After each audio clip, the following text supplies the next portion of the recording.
पिछले सेशन में हमने सॉल्ट्स की प्रिपरेशन के बारे में स्टडी किया था, जाना था कि किस तरीके से सॉल्ट्स बनते हैं। सॉल्ट्स बनते हैं न्यूट्रलाइजेशन रिएक्शन के थ्रू। न्यूट्रलाइजेशन रिएक्शन होता है बिटवीन एसिड्स एंड बेसिस।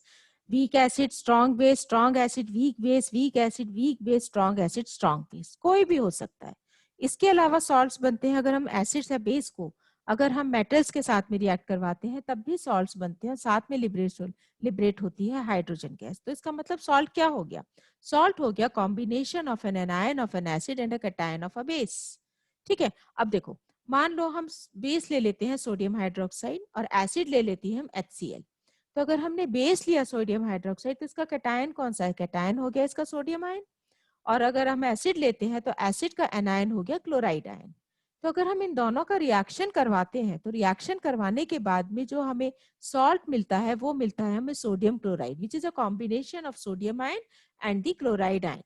ठीक है, साथ में लिबरेट होगा वाटर, राइट। सिमिलरली अगर हम इस रिएक्शन में देखते हैं तो अगर हमने फिर से हमने ले लिया, अगर हम ले लेते हैं सोडियम हाइड्रोक्साइड और सल्फ्यूरिक एसिड, तो सोडियम हाइड्रोक्साइड में कैटायन हो गया सोडियम, ठीक है, which is a cation of a base. और अगर हम सल्फ्यूरिक एसिड लेते हैं तो इसमें एनायन हो गया sulphate ion, which is the anion of an acid.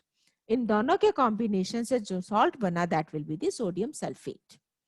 तो सॉल्ट्स यूजुअली प्रिपेयर हुए कहां से? सॉल्ट्स यूजुअली प्रिपेयर होते हैं by the neutralization reaction of an acid and a base. अब देखिए, ये जो सॉल्ट्स हैं इनकी भी एक फैमिली होती है। फैमिली कैसी होती है? कैटायन सिमिलर है तो कैटायन फैमिली हो गई, अनायन सिमिलर है तो एनायन फैमिली होगी। जैसे अगर हम यहाँ पर सॉल्ट्स लेते हैं, सेम कैटायन ले लेते हैं, सेम कैटायन में अगर हम सोडियम क्लोराइड और सोडियम सल्फेट लेते हैं तो यहाँ पे सोडियम सोडियम ये कॉमन है। इसका मतलब क्या है? This is a family of sodium ion. Similarly अगर हम सोडियम क्लोराइड और पोटेशियम क्लोराइड लेते हैं तो यहाँ पर chloride ion which is N anion, तो ये सिमिलर है, इसका मतलब फैमिली हो जाएगी क्लोराइड आयंस की। नाउ कैसे डिराइव करते हैं हम सॉल्ट्स को? सॉल्ट्स को हम डिराइव करते हैं from acids and bases, right.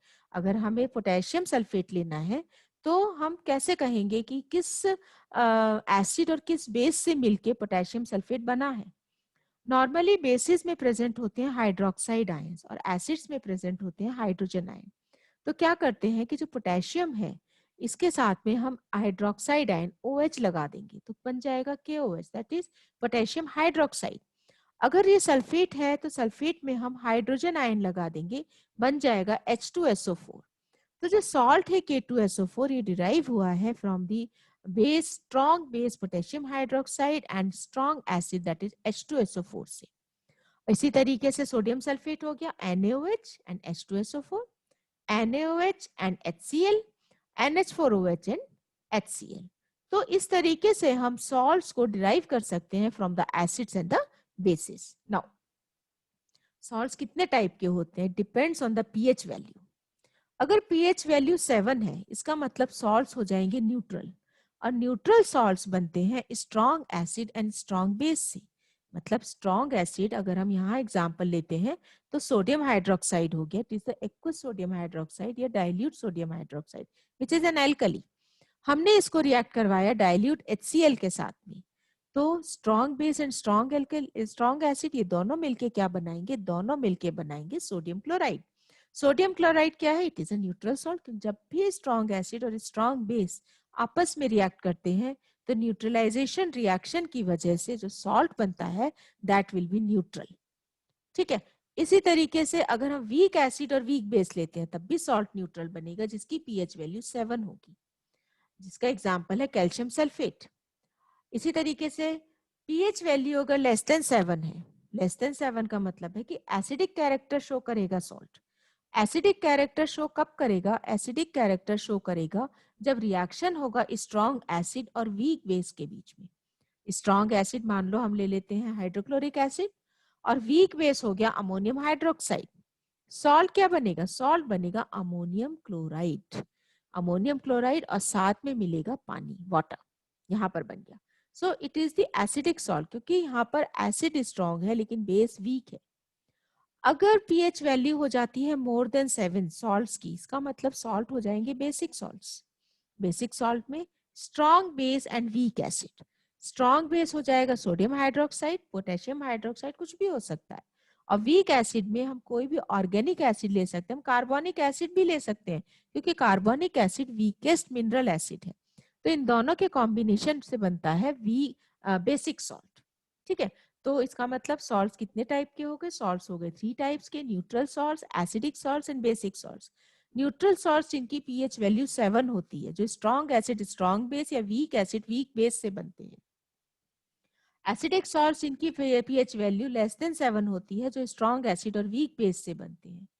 Basic salts जिनकी पीएच वैल्यू मोर देन 7 होती है, जो कि स्ट्रॉन्ग बेस और वीक एसिड से बनते हैं।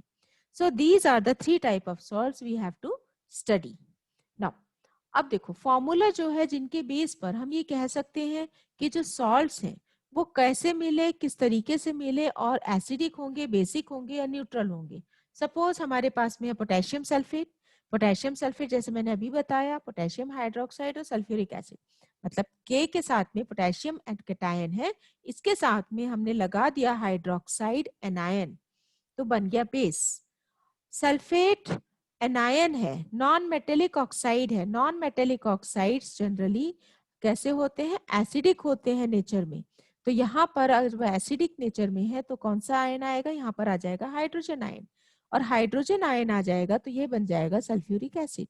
सिमिलरली Na2SO4 कैटायन है, मतलब मेटल है। मेटल हमेशा मेटल ऑक्साइड्स क्या होते हैं? मेटल हाइड्रोक्साइड्स या metal oxides, they are basic in nature. Anion यानी कि acidic oxides, they are acidic in nature. Non metal oxides, they are acidic in nature. ये हमने अपने पिछले सेशन में पढ़ा था कि metal oxides they are basic in nature and non metal oxides they are acidic in nature.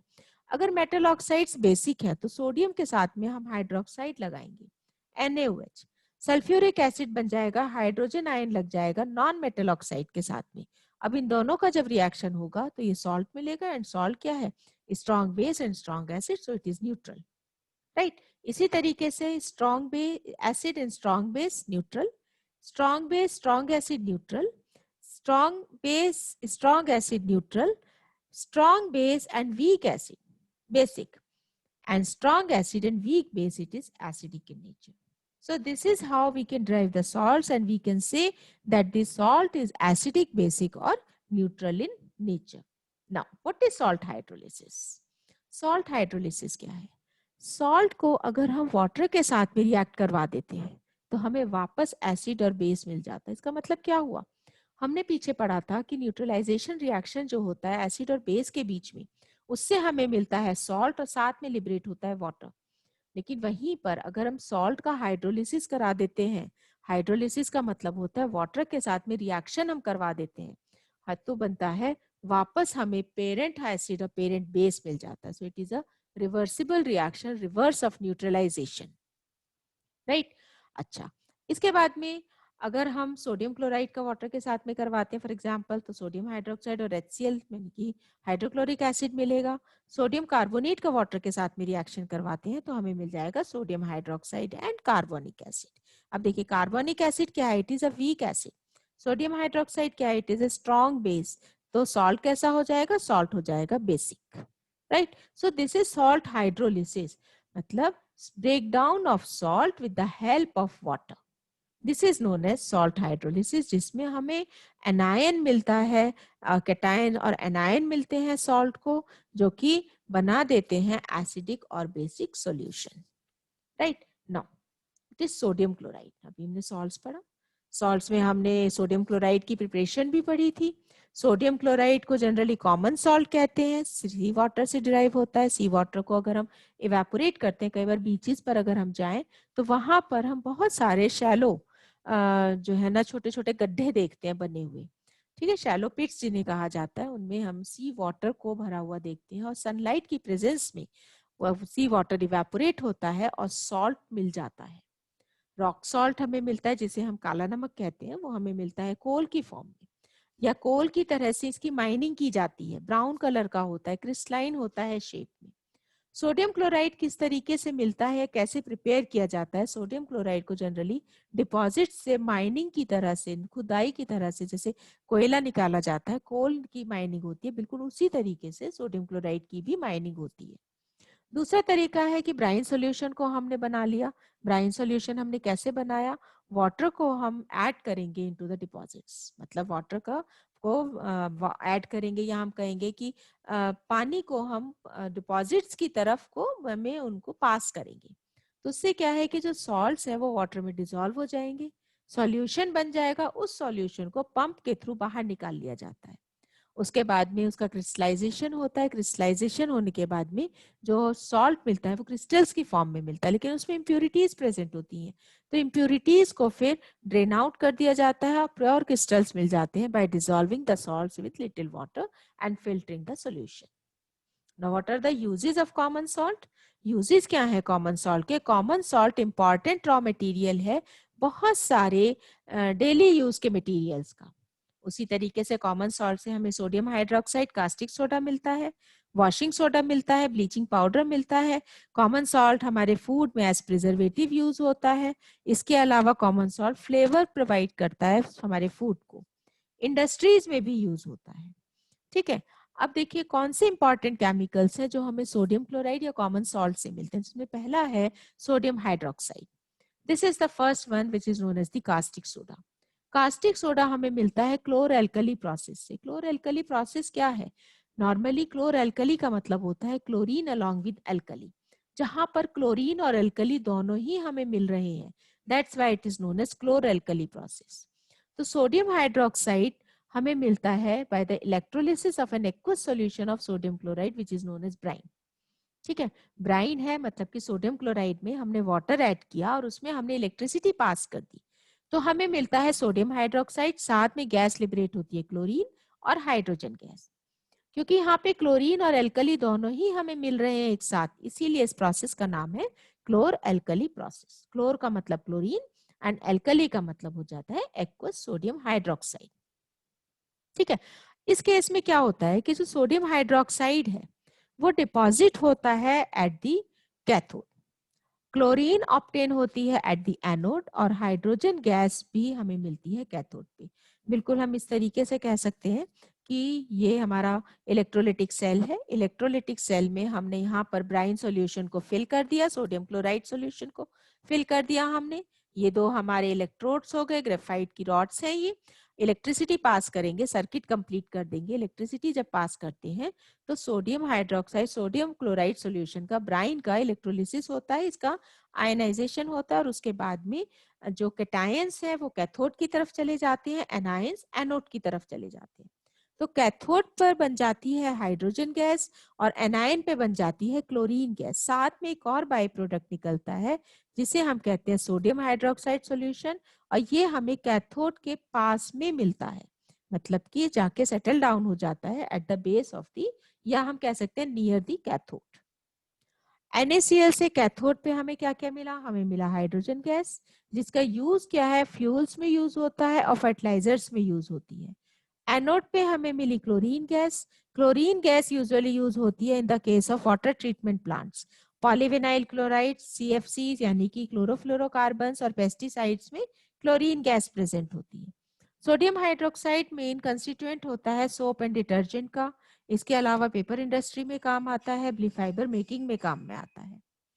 अच्छा, अगर हम हाइड्रोजन और क्लोरीन का रिएक्शन करवा देते हैं तो हमें मिलती है हाइड्रोक्लोरिक एसिड या हाइड्रोक्लोरिक गैस, कुछ भी मिल सकता है। तो उसमें देखिए अगर एक्वस है तो एक्वस में हमें मिलेगी hydrochloric acid. Hydrochloric acid generally use होता है इंडस्ट्रीज में, मेडिसिन में, और इसके अलावा जो यूज होता है कॉस्मेटिक्स में यूज होता है। अगर हम क्लोरीन का सोडियम हाइड्रोक्साइड के साथ में रिएक्शन करवाते हैं तो हमें मिलता है ब्लीच। ब्लीच यूज होता है हाउस होल्ड काम में, मतलब कि घर में अगर हमें कुछ भी ब्लीच करना है, सपोज क्लॉथ से ब्लीच करनी है, तो हमें ब्लीच का यूज हम कर सकते हैं। इसके अलावा फैब्रिक के ब्लीचिंग पे भी ब्लीच काम में आता है। नाउ ब्लीचिंग पाउडर क्या है? सेकेंड सॉल्ट जो हमें कॉमन सॉल्ट से मिलता है that is the bleaching powder का एक और नाम है that is known as the calcium oxychloride. ठीक, प्रिपरेशन कैसे है? कैल्शियम हाइड्रोक्साइड, कैल्शियम हाइड्रोक्साइड का मतलब स्लेट लाइम में अगर हम क्लोरीन गैस पास करते हैं, ड्राई स्लेट लाइम में क्लोरीन गैस पास करते हैं तो हमें मिलता है bleaching powder which is known as calcium oxychloride, और साथ में लिबरेट होता है वाटर। ब्लीचिंग पाउडर का जो मेन यूज है for bleaching cotton and linen in the textile industry and for bleaching wood pulp in the paper industry. Paper industry में wood pulp को ब्लीच करने का काम में आता है। तो जो वुड पल्प है वो क्या हो जाएगी, कलरलेस हो जाती है या व्हाइट कलर की हो जाती है। इसी तरीके से लिनन और कॉटन इंडस्ट्री में भी ब्लीच करने के काम में आता है, जिससे कि जो कलर है वो कलरलेस या व्हाइट में कन्वर्ट हो जाए। इसके अलावा ब्लीचिंग पाउडर यूज होता है फॉर डिसइंफेक्टिंग ड्रिंकिंग वाटर। पीने का जो पानी होता है उसमें क्लोरीन पाउडर डाल दिया जाता है या ब्लीचिंग पाउडर डाल दिया जाता है, तो ब्लीचिंग पाउडर डालने से ड्रिंकिंग वाटर जर्म फ्री हो जाता है। Now the third one is the baking soda. ठीक है, सो बेकिंग सोडा का जो केमिकल फॉर्मूला है it is sodium hydrogen carbonate या NaHCO3। प्रोड्यूस होता है on large scale by treating cold and concentrated solution of sodium chloride which is known as brine with ammonia and carbon dioxide. तो हम ये भी कह सकते हैं अमोनिकल ब्राइन में अगर हम कार्बन डाइऑक्साइड गैस पास करते हैं तो हमें मिलता है अमोनियम क्लोराइड और सोडियम हाइड्रोजन कार्बोनेट या बेकिंग सोडा। ठीक है, NaCl plus water it is brine, और ब्राइन में अमोनिया गैस पास हुई और उसके बाद में ये अमोनिया को मिक्स कर दिया और फिर पास की हमने कार्बन डाइऑक्साइड गैस, तो मिला क्या, ammonium chloride and sodium hydrogen carbonate which is also known as baking soda.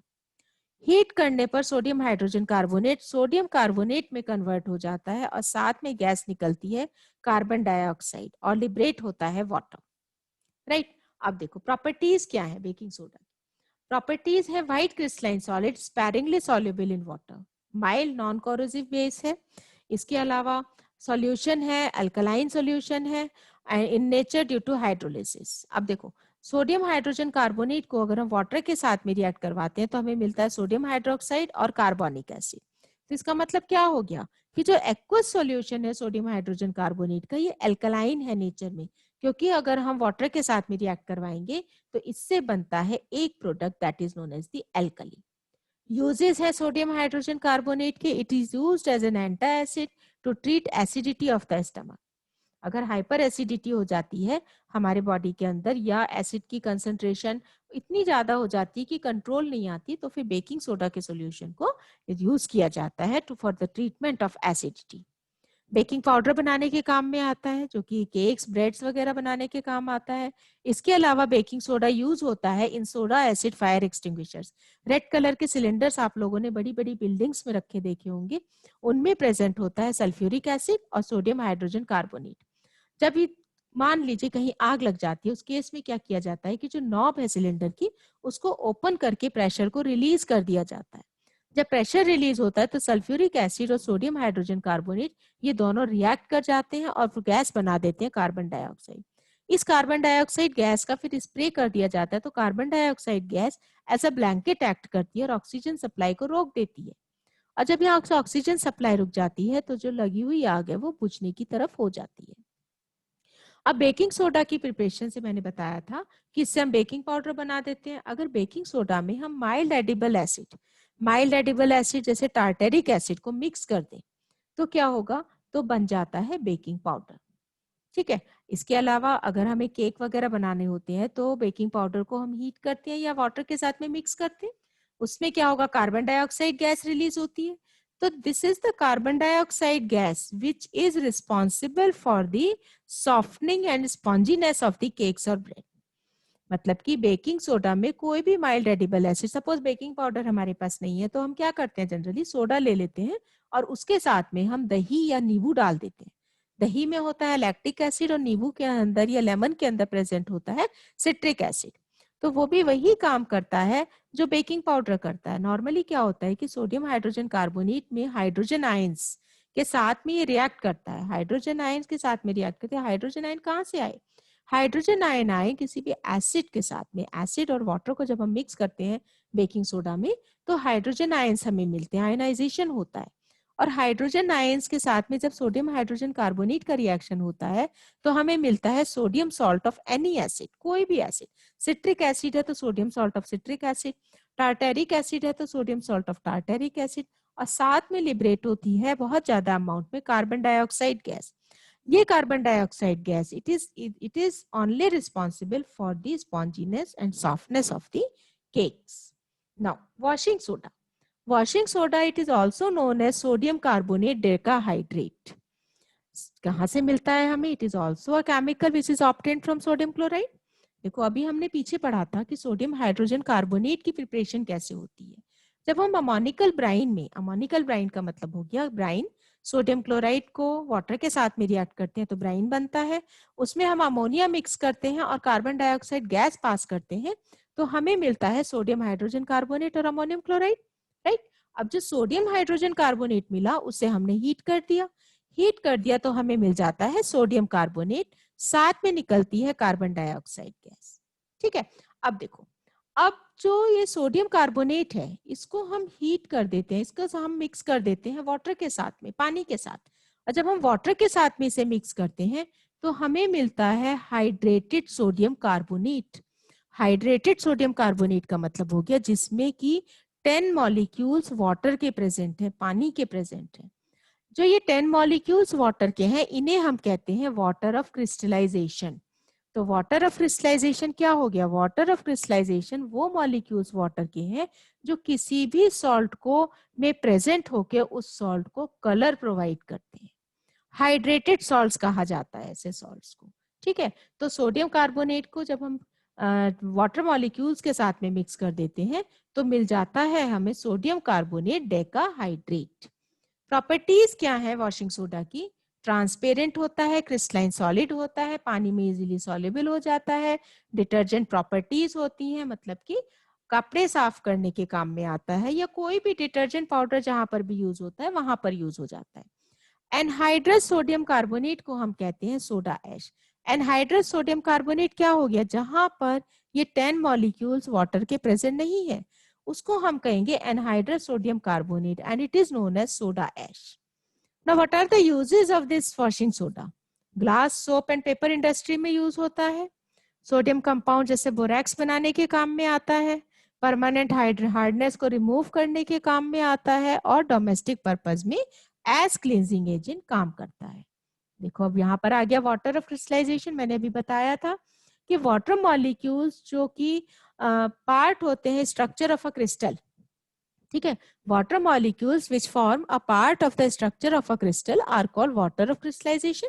जैसे कोई भी सॉल्ट है अगर उसमें कुछ मॉलिक्यूल्स वाटर के प्रेजेंट हैं then it is known as water of crystallisation. और इस टाइप के सॉल्ट्स को हम कहते हैं हाइड्रेटेड सॉल्ट्स। हाइड्रेटेड सॉल्ट में फिक्स नंबर प्रेजेंट होते हैं वाटर ऑफ क्रिस्टलाइजेशन की, एक फॉर्मूला यूनिट के अंदर। जैसे सपोज कॉपर सल्फेट 5H2, इसमें जो फिक्स नंबर है दैट इज 5H2O, मतलब 5 से ना एक कम ना 5 से एक ज्यादा। तो कॉपर सल्फेट या हाइड्रेटेड कॉपर सल्फेट में प्रेजेंट होते हैं 5 molecules of water of crystallisation. इसी तरीके से सोडियम कार्बोनेट डेकाहाइड्रेट में 10 मॉलिक्यूल्स, वॉशिंग सोडा हो गया। This is calcium sulphate 5H2O, this is known as gypsum, इसे हम जिप्सम भी कहते हैं। तो जिप्सम में प्रेजेंट होते हैं 5 molecules of water, that is water of crystallisation. Ferrous sulphate 7H2O, ferrous sulphate iron sulphate है, 7 मॉलिक्यूल्स वाटर ऑफ क्रिस्टलाइजेशन के प्रेजेंट है यहाँ पर। ये एक्टिविटी है आपके सिलेबस के अंदर एक। इसी तरीके से कॉपर सल्फेट क्रिस्टल्स की भी एक्टिविटी है। इसमें क्या है कि copper sulphate crystals normally blue colour के होते हैं। हमने एक ड्राई बॉइलिंग ट्यूब ली, बॉइलिंग ट्यूब इस टेस्ट ट्यूब को कहा गया है, टोंग से इसको पकड़ा हमने और उसको हीट किया। यहाँ पर कॉपर सल्फेट, ब्लू कलर के कॉपर सल्फेट क्रिस्टल्स हैं। जैसे ही हम हीट करते हैं तो इसमें से वाटर मॉलिक्यूल्स अलग होके और स्टिक कर जाते हैं on the walls of the test tube. ठीक है, इसका मतलब क्या है? जैसे ही water of crystallization separate out हुआ from this copper sulphate, copper sulphate जो ब्लू कलर का था उसका कलर हो जाएगा व्हाइट। ठीक, अब इसके बाद में मान लो हमें फिर से ब्लू कलर लेकर आना है तो हम क्या करेंगे? कुछ ड्रॉप्स वाटर की हम फिर से ऐड कर देंगे इस व्हाइट कलर के कॉपर सल्फेट में। और जब हम इसमें ड्रॉप्स ऐड करेंगे व्हाइट कलर के कॉपर सल्फेट में तो कॉपर सल्फेट का कलर फिर से ब्लू हो जाएगा, वो हाइड्रेट हो जाएगा। So this is how we can easily find out how many water या that water of crystallization they provide color to the salt, right. इसी तरीके से जिप्सम को ऑन गेटिंग हीटेड, जिप्सम को जब हम हीट करते हैं तो वाटर मॉलिक्यूल्स बाहर निकल जाते हैं, और जब जिप्सम को हीट करते हैं वाटर मॉलिक्यूल्स जब बाहर निकलते हैं तो बन जाता है calcium sulphate hemihydrate. Calcium sulphate hemihydrate को हम प्लास्टर ऑफ पेरिस भी कहते हैं। अब प्लास्टर ऑफ पेरिस की प्रिपरेशन कैसे होती है? अभी बताया मैंने आपको कि जब भी हम जिप्सम को हीट करते हैं एट 373 केल्विन तो हमें मिलता है प्लास्टर ऑफ पेरिस और साथ में मिलता है 1.5 मॉलिक्यूल ऑफ वाटर। ठीक है, तो प्लास्टर ऑफ पेरिस के नॉर्मली इसको हीट करने पर हमें ये मिल जाएगा। प्रॉपर्टीज क्या है प्लास्टर ऑफ पेरिस की? प्रॉपर्टीज है ये व्हाइट कलर का पाउडर होता है, वाटर में मिक्स करते हैं तो एक पेस्ट बन जाता है जो कि एक हार्ड मास में कन्वर्ट हो जाता है, जिसे हम कहते हैं plaster of Paris. On mixing of plaster of Paris with water gypsum is obtained. ठीक, हमने जिप्सम को हीट किया तो हमें प्लास्टर ऑफ पेरिस मिल गया। जिप्सम में से वाटर मॉलिक्यूल बाहर निकल गया 1.5 मॉलिक्यूल। प्लास्टर ऑफ पेरिस में अगर हम वाटर मॉलिक्यूल को ऐड करेंगे तो हमें वापस क्या मिल जाएगा? हमें वापस जिप्सम मिल जाएगा। So this is a reversible reaction. Plaster of Paris generally use होता है टॉयज बनाने के काम में। इसके अलावा वॉल्स की डेकोरेशन में भी plaster of Paris in the form of POP हम बोलते हैं उसको, वहां पर हम इसको यूज करते हैं। मॉन्यूमेंट्स बनाने के काम में आता है। कई बार जो छोटी छोटी हम वो मूर्तियां ये बनाते हैं, मूर्तियां मतलब हो जाएगी स्टैच्यूज बनाने के काम में आता है plaster of Paris. Now uses making toys, decorative material, some smoothening surface के काम में आता है। हॉस्पिटल्स में जो हम मान लीजिए किसी की बोन ब्रेक हो जाती है, फ्रैक्चर हो जाती है बोन, तो उस केस में जो प्लास्टर लगता है वो बनता है प्लास्टर ऑफ पेरिस का। तो प्लास्टर ऑफ पेरिस का मेडिकल साइंस में क्या यूज है, या हम कहते हैं हॉस्पिटल्स में क्या यूज है? फ्रैक्चर्ड बोन्स को राइट पोजीशन में रखने के लिए जो प्लास्टर वन लगाया जाता है that is made up of plaster of Paris. इसके अलावा फायर प्रूफिंग मटेरियल में भी प्लास्टर ऑफ पेरिस का यूज है। अब इंपॉर्टेंट पॉइंट्स क्या है? इंपॉर्टेंट पॉइंट्स है basic oxide which is soluble in water, it is sodium oxide. Basic oxide which is insoluble in water, it is copper oxide. Oxide which is a base, copper oxide. Hydroxide which is highly soluble in water, it is potassium hydroxide. A hydroxide which is insoluble in water, that is iron hydroxide. A base which is not an alkali, copper hydroxide. मतलब sodium hydroxide, potassium hydroxide क्या है? ये alkali है, लेकिन वो base जो alkali नहीं है that is copper hydroxide. Hydrogen containing compounds which is not an acid that is glucose. Important points हैं जो जनरली एमसीक्यूज की फॉर्म में पूछे जाते हैं। तो हमें एक बार फटाफट रिवाइज कर लेते हैं। हमने इस सेशन में क्या स्टडी किया? हमने सॉल्ट्स को देखा कि सॉल्ट्स प्रिपेयर होते हैं न्यूट्रलाइजेशन रिएक्शन के थ्रू। इसके अलावा फैमिली ऑफ सॉल्ट्स में अगर कैटायन सेम है जैसे सोडियम तो सोडियम फैमिली, एनायन सेम है जैसे क्लोरीन तो क्लोराइड फैमिली हो जाएगा। सॉल्ट्स 3 टाइप के होते हैं दैट इज न्यूट्रल, एसिडिक और basic depending upon the pH. अगर पीएच है 7 it means it is neutral salt, बनता है strong acid and strong base से। पीएच है लेस देन 7 एसिडिक सॉल्ट, बनता है strong acid and weak base से। PH greater than 7 that is basic salt, बनता है strong base and weak acid से। ठीक है, इसके बाद में जो कॉमन सॉल्ट हाइड्रोलिसिस क्या है? सॉल्ट हाइड्रोलिसिस है कि जब भी सॉल्ट को वाटर के साथ में रिएक्ट करवाया जाता है तो पेरेंट एसिड और पेरेंट बेस मिल जाता है। ठीक, न्यूट्रलाइजेशन रिएक्शन में हमने एसिड और बेस का रिएक्शन करवाया था तो हमें सॉल्ट एंड वाटर मिला था, लेकिन वही सॉल्ट और वाटर को जब हम आपस में रिएक्ट करवा देते हैं तो हमें मिल जाता है क्या? हमें मिल जाता है एसिड और बेस। अब जो इंपॉर्टेंट केमिकल्स हमें मिले थे सॉल्ट से वो क्या थे? सॉल्ट कौन सा था? Salt was the sodium chloride. तो सोडियम क्लोराइड क्या है? बेस सॉल्ट है। बेसिक सॉल्ट मतलब बेस सॉल्ट का मतलब है जहां से दूसरे केमिकल्स डिराइव हुए हैं। जैसे हुआ caustic soda that is sodium hydroxide. जब हम ब्राइन को हीट वाटर के साथ में इलेक्ट्रिसिटी पास करेंगे तो हमें क्या मिलेगा? हमें मिलेगा sodium hydroxide near the cathode, hydrogen gas at cathode and chlorine gas at anode. इसी तरीके से अगर हम अमोनिकल ब्राइन के अंदर अमोनिया मिला देंगे और उसके बाद कार्बन डाइऑक्साइड गैस पास करते हैं तो हमें मिल जाता है बेकिंग सोडा। बेकिंग सोडा को हीट करते हैं तो हमें मिलता है baking washing soda that is sodium carbonate. Sodium carbonate को अगर हम वाटर ऑफ क्रिस्टलाइजेशन या वाटर मॉलिक्यूल्स के साथ में रिएक्ट करवाते हैं तो हमें मिल जाता है sodium carbonate decahydrate which is the formula for washing soda. ठीक है, अच्छा अब अगर हम कैल्शियम हाइड्रोक्साइड में कैलक्लोरीन गैस पास करते हैं तो हमें मिल जाता है ब्लीचिंग पाउडर। ब्लीचिंग पाउडर का जो मेन यूज है वो ये है कि ब्लीचिंग पाउडर डिसइंफेक्टेंट की तरफ से काम में आता है। इसके अलावा पेपर इंडस्ट्री में ब्लीच करने के काम में आता है, घर में भी कपड़े वगैरह ब्लीच करने के काम में आता है। Then gypsum. जिप्सम क्या है? जिप्सम है कैल्शियम सल्फेट 2H2O जिसमें वाटर ऑफ क्रिस्टलाइजेशन प्रेजेंट है। वाटर ऑफ क्रिस्टलाइजेशन क्या हो गया? जो वाटर मॉलिक्यूल्स प्रेजेंट होते हैं किसी भी सॉल्ट के अंदर उन्हें हम कहते हैं water of crystallisation. Hydrated salts कहते हैं हम उन्हें। लेकिन अगर वाटर ऑफ क्रिस्टलाइजेशन रिमूव हो जाता है तब वो सॉल्ट बन जाता है एनहाइड्रस, जैसे कि सोडियम कार्बोनेट, उसे हमने कहा सोडा ऐश। ठीक है। इसके अलावा कैल्शियम सल्फेट को अगर हम हीट करते हैं, जिप्सम को हीट करते हैं तो हमें मिलता है प्लास्टर ऑफ पेरिस, जहां पर वाटर मॉलिक्यूल बाहर निकल जाता है और अगर हम प्लास्टर ऑफ पेरिस में वाटर मॉलिक्यूल ऐड करते हैं तो हमें जिप्सम दोबारा से मिल जाता है। सो this is all about the salts which is the second part of the chapter acid bases and salts of class 10। ठीक है। और मैं फर्स्ट वीडियो का जो लिंक है डिस्क्रिप्शन बॉक्स में लिख दूंगी। अगर आपको देखना होगा तो आप प्लीज डिस्क्रिप्शन बॉक्स में जाके उस लिंक के थ्रू आप वीडियो को देख सकते हैं।